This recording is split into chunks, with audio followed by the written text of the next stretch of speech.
I'm Bill. And I'm Candace. And we're the Disruptors. Disruptors. Hey, jingle bells, jingle bells. It's that kind of season. Yes, Aren't you it excited? is. Oh, I am. Listen, you're Grinch. I've been practicing Bah Humbug now for weeks, and I'm very excited on how it's coming out. Yeah. Well, how's your Christmas season going? I mean, come on, be honest. Well, how's it going? Let's see. The dog ran away from home. The kid's still at home. The bill collectors are still there. It's going great. Thank you for asking. Well, you know what? I'm glad that you took the moment to reflect, Bill, because that's exactly what we're going to talk about on the show today. Is that what we're going to talk about? Okay. We are. We're going to talk about reflection as a business owner, and you're looking back as to where your business is, how it's grown, successes, victories, and failures over the past year. What does that really look like? And that should be interesting to kind of look back to see where we needed to go and how we need to do it for next year. Well, you always want to inspect what you expect. And so you want to inspect if your thought or your theory or your plan really produced the goal that you were wanting it to produce. You know, did it really manifest profitability? Did it really manifest clarity? Or how did we monetize this process? You know? Okay. So you're going to want to look back and take a look. Be vulnerable. Be honest. And sometimes that's a harder kind of hard piece. to do, I would imagine. Yeah. Well, it is, because you're sometimes, as being a business owner, you're emotionally attached to the results, and it's just like talking about money. Right. Well, everybody likes to, but nobody wants to. Exactly. So it really speaks of your relationship with money. Well, that's true. Yeah. So, you know, when we reflect back, you should be able, as a business owner, it's about the perfect time of the year to really take a look and take a look at your marketing. Okay. Okay. So, did your branding yield the results that you were wanting it? Did it increase your reputation? How did it do that? I'm going to go back to marketing just for a second. So the pieces that you chose to market on. Okay. Everybody understand that, branding is your reputation. Marketing is the platform for you to get that brand message out there. So were your flyers successful? Did they yield money? I know, doggone it. Well, you're asking these tough questions now. And it's so important because nobody ever thinks about actually cost accounting and seeing what the results are. No, they don't. But a lot of times in small business, they have a hard time really dialing down customer acquisition costs. True. And so, which you want to be able to do. That's information that keeps you profitable. Why was Black Friday named Black Friday? Because businesses operated in the red all year long. And they were hoping to sell enough on Friday to compensate. Yeah. So in a sense, we're doing a Black Friday assessment. Black Friday assessment. But so we want to take a look at, are you yielding the results that you're wanting from your employees? And, if you aren't, it's really not your employees' fault as much as it's your fault for not putting the plan together for them to follow. So it's the basics of sitting back then and analyzing each step, from the branding to the marketing to the cost of materials, the labor cost. Absolutely. Operations as a whole. Leadership, reflecting on you. How did you do this last year leading your tribe, your people? Did you open up new territories? How did you take on market share? Just to tread water is not a good place to be. So even if you just increased by 1%, you have substantial victory. But to give up market share, do you even know what your market share is? Have you any idea? Yeah.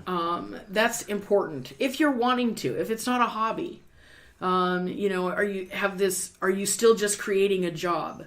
Or are you actually creating a business? It's very interesting because we've been working with some of the smaller entrepreneurs, and those things are so important. If they don't realize it, they have no idea whatsoever, especially some of the smaller MLMs or the craft people that are actually doing this for a living. I mean, this is where their actual focus is. You bet. And when you sit down and talk to them about those things, they have no idea. They're so... I think focused in, I've got X number of dollars and I got to make X and I got to do this and I don't know how to advertise.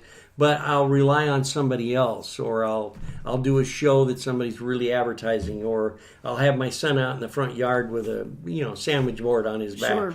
Not really looking at reality, but on an urgent, I've got to make this move because I've got to eat program, I call it.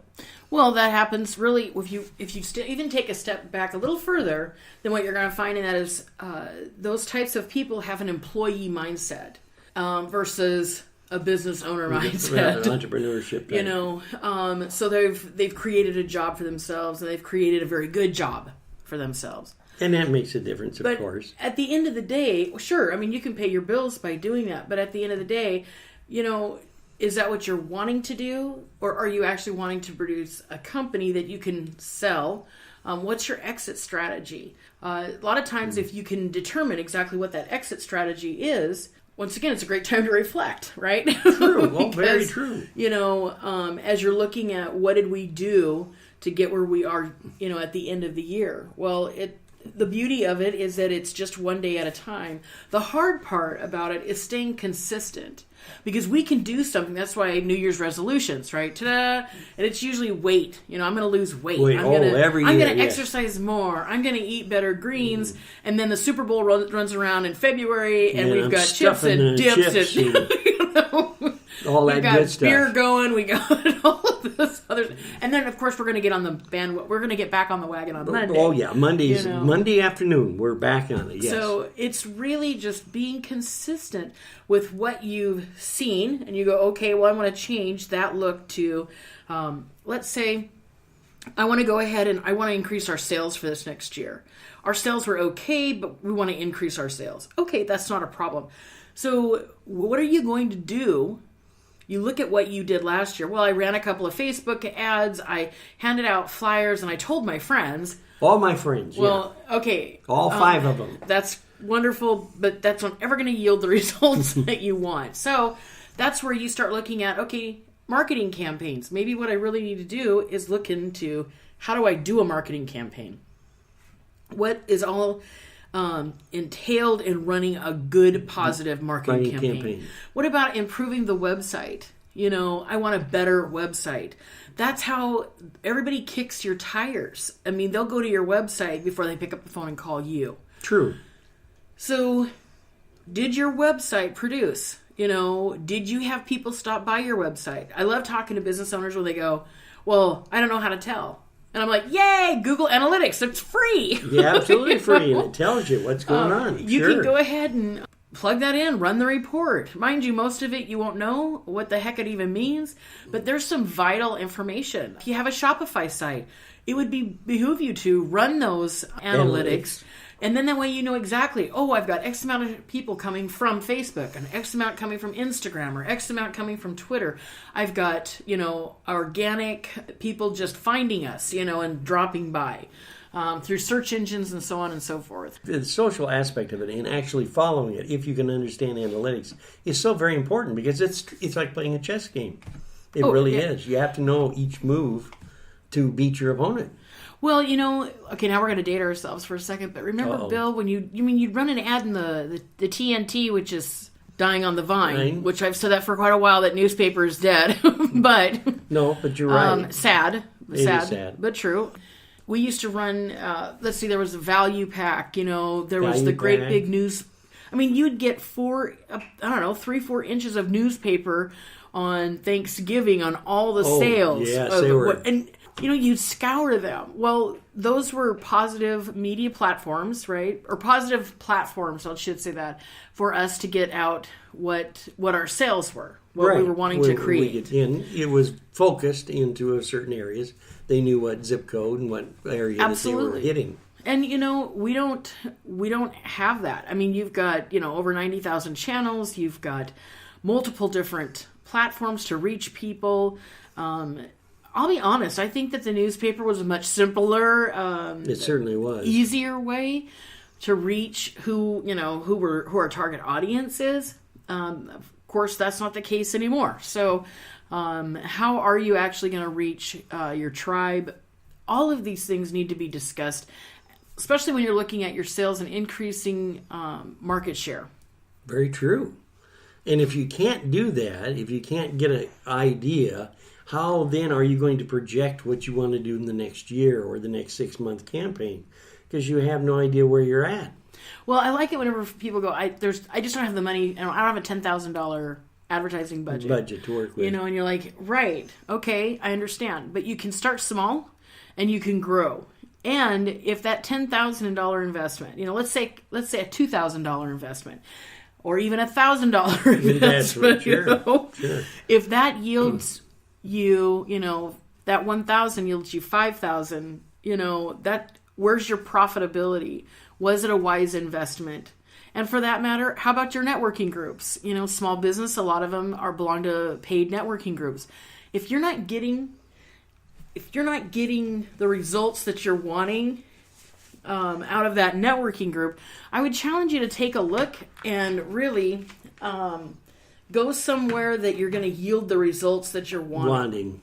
Well, you actually have to. I think a good advice was a good friend of mine was working the home shows and all that, and I said, "How do you pick what venue you're going to work?" And he says, "Well, I would go out to 3, sometimes 2 or 3 home shows if it was set up on a yearly base. After the end of the second or third one, if I wasn't showing any profitability or not picking up a bunch of leads, then I would just scratch that one off the docket." Because you can spend a lot of time and spin your wheels thinking that you're going to make the big buck, that the big flow of people are going to come through the front door. In actuality, they're not. Well, and trade shows are measured in a couple of different ways. So it might be the contact. If you go to a trade show and you met strategic partners that you would have never met anywhere else, then the money is completely worth the investment because it provided you really an unlimited sense of resources at your fingertips to at least develop those and cultivate those relationships. And that's money in the bank when you really express and put together the next campaign or program. Yeah, that's the long game. Because you have more tools to work on in the long game. Yeah, it's the long play. Very true. Not the short play. And that makes it very interesting for us in the long road of what I call perspective building. You're looking at a project. You're thinking about focusing on how you're going to get your ultimate goals and what you want to do and how you want the company in what kind of a placement out there in the market share. Absolutely. You know, if somebody wanted to do government contracts, you know, it's a wonderful opportunity. But if you don't put it down, because you're not going to swallow that elephant in a year. That's true. And so what you have to do is start laying the foundation. You know, if you're a woman, one of the very first things that you should do is become a certified woman-owned business. And there's several different ways of doing that. Sometimes you have to pay for it. If that's your choice, you can do it on your own. There's just, you know, it's the government, so there's lots of, you know, neat I's stuff. that need to be dotted and T's that need to be crossed. Tons of paperwork. But in the end, you're setting it up. You should also take a look at... there's just multiple things for government, and you should take it in bite-sized pieces. So, you know, if that's something that you're wanting to do, that's another platform to look at. That's a long game. You know, it's not a short game. So when you're looking at different things and where you want to take your business, I would encourage you to really reflect positively on where you've been this year and where you're going to be next year. And you should set up for yourself anywhere from 3 to 5 goals. And we're not talking about, you know, oh, I want a Facebook page. That's not a goal. No. So one of the goals would be to maybe lay down the foundation for your branding and marketing campaigns. And because a campaign has multiple parts, and we'll do a show on how you set up a marketing campaign. That'll be really interesting. We look forward to that in the future. Yeah. Well, it's on our podcast calendar. Well, that's good too, because a lot of the shows some folks have missed, and we'll be replaying them for you in different special occasions so that you can catch up. And always remember that you can go to the disruptors on your favorite platform, and we're on several now, but let's use iHeartRadio, for instance, and you can look down, and all of our shows that we've done for this last year are listed there, so you can kind of pick whichever topic you want to talk about or listen to Subscribe. or learn about. And then just go up above and hit that little dumb, I call it a little dumb box, but it's not really. And automatically, anytime that any of our